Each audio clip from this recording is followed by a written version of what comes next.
ओम शांति। वास्तव में योग का अर्थ ज्ञान के सागर, शांति के सागर, आनंद के सागर, प्रेम के सागर, सर्वशक्तिवान पतित पावन परमात्मा शिव के साथ आत्मा का संबंध जोड़ना है, ताकि आत्मा को भी शांति, आनंद, प्रेम, पवित्रता, शक्ति और दिव्य गुण की विरासत प्राप्त हो जाए। योग के अभ्यास के लिए उसे आचरण संबंधी कुछ नियमों का अथवा दिव्य अनुशासन का पालन करना होता है, क्योंकि योग का उद्देश्य मन को शुद्ध करना, दृष्टिकोण में परिवर्तन लाना और मनुष्य के चित्त को सदा प्रसन्न अथवा हर्ष युक्त बनाना है। दूसरे शब्दों में, योग की उच्च स्थिति किन्हीं आधारभूत स्तंभों पर टिकी होती है। इनमें से एक है ब्रह्मचर्य या पवित्रता। योगी शारीरिक सुंदरता या वासना, भोग की ओर आकर्षित नहीं होता है, क्योंकि उसका दृष्टिकोण बदल चुका होता है। वह आत्मा की सुंदरता को ही पूर्ण महत्व देता है। उसका जीवन ब्रह्मचर्य शब्द के वास्तविक अर्थ में ढल जाता है, अर्थात उसका मन ब्रह्म में स्थित होता है और वह देह की अपेक्षा आत्माभिमानी अवस्था में रहता है। अंत वह सबको भाई भाई के रूप में देखता है और आत्मिक प्रेम व संबंध का ही आनंद लेता है। यह आत्मिक स्मृति और ब्रह्मचर्य ऐसे ही महान शारीरिक शक्ति, कार्यक्षमता, नैतिक बल और आत्मिक शक्ति देते हैं। ब्रह्मचर्य उसके मनोबल को बढ़ाते हैं और उसे निर्णय शक्ति, मानसिक संतुलन और कुशलता देते हैं। दूसरा महत्वपूर्ण स्तंभ है सात्विक आहार। मनुष्य जो आहार करता है, जो भोजन करता है, उसका उसके मस्तिष्क पर गंभीर प्रभाव पड़ता है। इसलिए योगी मांस, अंडे, उत्तेजक पेय या तंबाकू नहीं लेता।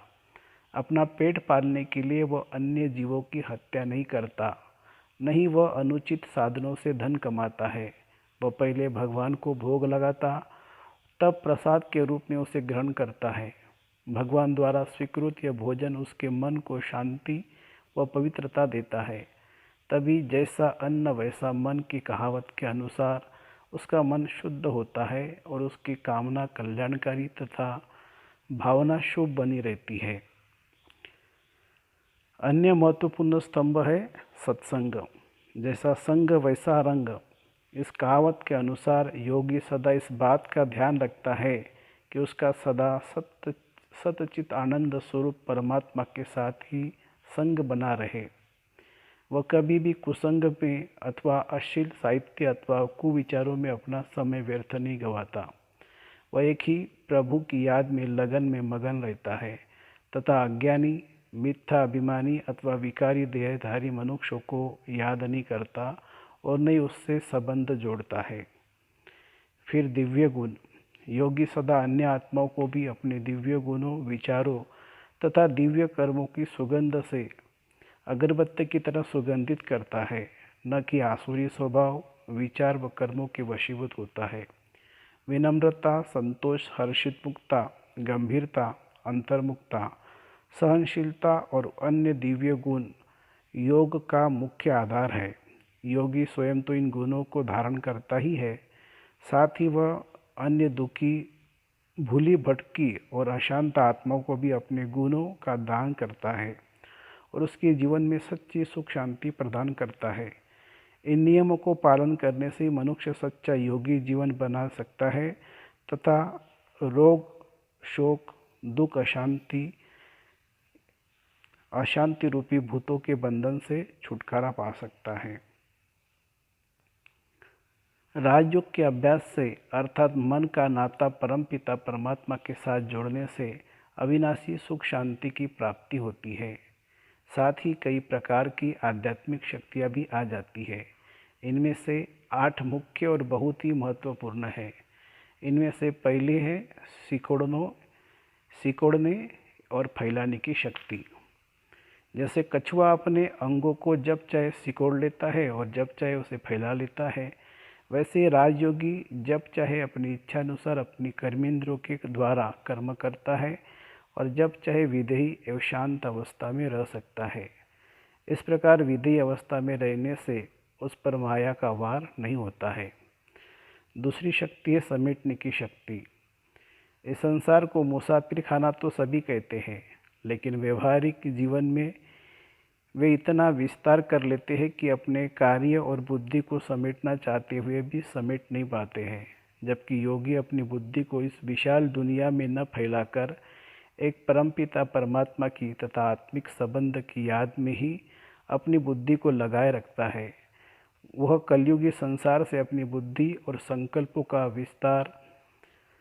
बिस्तर व पेटी समेटकर सदा अपने घर परम धाम में चलने की तैयारी में रहता है। तीसरी शक्ति है सहन शक्ति। जैसे वृक्ष पर पत्थर मारने पर भी मीठे फल देता है और अपकार करने वाले पर भी सदा उपकार करता है, वैसे ही योगी भी सदा अपकारियों पर भी उपकार करता है, उनके प्रति भी शुभ भावना और शुभ कामना रखता है। योग से जो चौथी शक्ति प्राप्त होती है वह है समाने की शक्ति। योग का अभ्यास मनुष्य की बुद्धि को विशाल बना देता है और मनुष्य गंभीरता और मर्यादा का गुण धारण करता है। थोड़ी सी खुशी या मान पद पाकर वो अभिमानी नहीं बनता और न ही किसी प्रकार की कमी आने पर, हानि होने पर वो दुखी होता है। वह तो समुद्र की तरह सदा अपने दैवी गुण की मर्यादा में बंधा रहता है और गंभीर अवस्था में रहकर दूसरों आत्माओं के अवगुण को न देखते हुए केवल उनसे गुण ही धारण करता है। योग से जो अन्य शक्ति मिलती है वह है परखने की शक्ति। जैसे पारखी जोहरी कसौटी पर परख कर उसकी असल और नकल को जान जाता है, ऐसे भी योगी भी किसी मनुष्य आत्मा के संपर्क में आने से उसको परख लेता है और उससे सच्चाई या झूठ कभी छिपा नहीं रख सकता। वह तो सदा सच्चे ज्ञान रत्नों को ही अपनाता है तथा अज्ञानता के झूठे कंकड़ पत्थर में अपनी बुद्धि नहीं लगाता। एक योगी का महान निर्णय शक्ति स्वतः प्राप्त हो जाती है। वह उचित और अनुचित बात का शीघ्र निर्णय कर लेता है। वह व्यर्थ संकल्प और परचिंतन से मुक्त होकर सदा प्रभु चिंतन में रहता है। योग के अभ्यास से मनुष्य को सामना करने की शक्ति भी प्राप्त होती है। यदि उसके सामने अपने निकट संबंधी की मृत्यु जैसी आपदा भी आ जाए अथवा सांसारिक समस्याएं तूफान का रूप भी धारण कर ले, तो भी वह कभी विचलित नहीं होता और उसका आत्मरूपी दीपक सदा ही जलता रहता है तथा वह अन्य आत्माओं को ज्ञान प्रकाश देता रहता है। अन्य शक्ति जो योग के अभ्यास से प्राप्त होती है वह है सहयोग की शक्ति। एक योगी अपने तन मन धन से ईश्वरीय सेवा करता ही है, साथ ही उसे अन्य आत्माओं का भी सहयोग स्वतः प्राप्त होता है, जिस कारण वे कलयुगी पहाड़ विकारी संसार को उठाने में अपनी पवित्र जीवन रूपी अंगुली देकर स्वर्ग की स्थापना के पहाड़ समान कार्य में सहयोगी बन जाता है।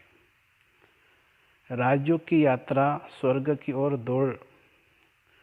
राज्यों के निरंतर अभ्यास से मनुष्य को अनेक प्रकार की शक्तियाँ प्राप्त होती है। इन शक्तियों के द्वारा ही मनुष्य सांसारिक रुकावटों को पार करता हुआ आध्यात्मिक मार्ग को अग्रसर होता है। आज मनुष्य अनेक प्रकार के रोग शोक चिंता और परेशानियों से ग्रसित है और यह सृष्टि ही घोर नरक बन गई है। इससे निकलकर स्वर्ग में जाना हर एक प्राणी चाहता है, लेकिन नरक से स्वर्ग की ओर का मार्ग कई रुकावटी से युक्त है। काम क्रोध लोभ मोह अहंकार उसके रास्ते में मुख्य बाधा डालते हैं।